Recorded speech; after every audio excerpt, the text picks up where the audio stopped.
आमर सुंदरगढ़ जिला खाली ना एंटार ओडिशा सारा सबू जगार आम पांडियन सार विजिट करी सबू जगार प्रोब्लेम मिनिमम 100% आमर 99% सरी जाइए कम जन पार्टी सार निजे पहुँचिकी पाखर आणुंट पांडियन सार तो ये आम बहुत खुशी गर्वित छोट छोट लोकर अभियोग जो दरखास्त गुड़ाक आम पहुँचे पारे जो आशा करुले से फेल हो जाइए सार निजे डायरेक्ट पाखे जाकि पब्लिक गैदरिंग भितर से रिसीव करके आणुंट आ 10 दिन मध्य सब काम गुड़ाक पूरा करते आम बहुत गर्वित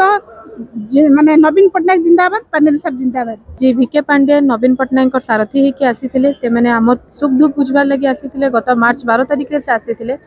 लोक इने 20,000 रु 30,000 लोक समागम होता खाली वीके पांडियन के देखबार लगी द्विपद कथा सुनबार लगी आज्ञा जेनटा कहले आम बहुत विश्वास करुचु आबार कहीं आम भी चाहूँ हेबा बोली आशा करुचु से तो प्रतिश्रुति जहाँ देते गला मार्च मसरे सब हो जाता आम भी आशा करुँ इथर जेनता हेबा इठान के आसिकिना बहुत खुशी हेलु सार सहित मिसी बहुत खुशी लगिला।